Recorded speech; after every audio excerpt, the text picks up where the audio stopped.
Hi. ഇന്ന് നമുക്ക് കറുമുറ അച്ചപ്പം ഉണ്ടാക്കിയാലോ? ഓണമല്ലേ വരുന്നത്. നമുക്ക് അച്ചപ്പം ഉണ്ടാക്കാം. അതിലേക്ക് ഞാൻ ചെയ്തത് 2 ഗ്ലാസ് അരിയാണ്. ഇതേ അളവുള്ള 2 ഗ്ലാസ് അരി എടുത്ത് കുതിർത്ത് കഴുകി വാരിയെടുത്തതാണിത്.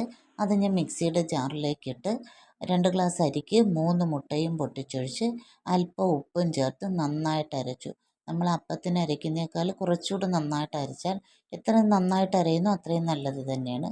അരച്ച് ഞാനൊരു പാത്രത്തിലേക്ക് മാറ്റിയിട്ട് അതേ മിക്സിയുടെ ജാറിലേക്ക് തന്നെ ഒരു മുറി തേങ്ങ തിരുമ്മിയതും ഞാൻ അരി അളന്ന കപ്പിൽ 3/4 കപ്പ് പഞ്ചസാരയും ഇട്ട് പിന്നെ അതും കൂടെ നന്നായിട്ട് അരച്ചെടുത്തു.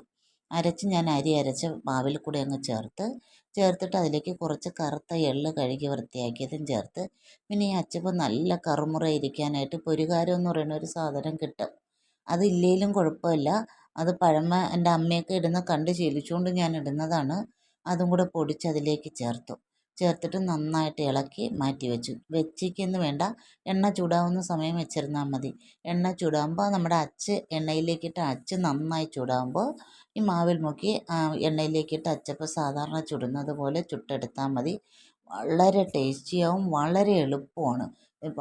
എല്ലാവരും തേങ്ങാപ്പാലൊക്കെ എടുത്ത് മാവ് പിഴിഞ്ഞ് എൻ്റെ അമ്മയൊക്കെ അങ്ങനെയാണ് ചെയ്തിരുന്നത്. ഞാനിപ്പോൾ ആലോചിക്കുന്നു അന്ന് എന്തോരം അമ്മയൊക്കെ കഷ്ടപ്പെട്ടു എന്ന്. ഇത് വളരെ എളുപ്പത്തിൽ നമുക്ക് 5 മിനിറ്റ് തയ്യാറാക്കി എടുക്കാവുന്നതേ ഉള്ളൂ ഈ അച്ചപ്പം. നിങ്ങളും ഒന്ന് ഈ രീതിയിലൊന്ന് ട്രൈ ചെയ്ത് നോക്കണേ. വളരെ എളുപ്പമാണ്, വളരെ ടേസ്റ്റിയാണ്. അതുകൊണ്ട് എല്ലാവരും ഒന്ന് ട്രൈ ചെയ്ത് നോക്കൂ. ഇഷ്ടമായാൽ ലൈക്ക് ചെയ്യണേ, സബ്സ്ക്രൈബ് ചെയ്യാൻ മറക്കല്ലേ. എന്തെങ്കിലും അഭിപ്രായങ്ങളുണ്ടെങ്കിൽ കമൻറ്റ് ചെയ്യണേ. ഇഷ്ടമായാൽ ഇത് എല്ലാവർക്കും ഒന്ന് ഷെയർ ചെയ്ത് കൊടുക്കണേ ഈ രീതിയിൽ തയ്യാറാക്കാനായിട്ട്.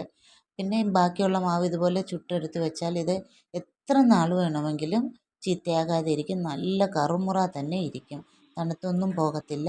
ഈ രീതിയിൽ നമുക്ക് അടച്ച് സൂക്ഷിക്കാവുന്നതാണ്.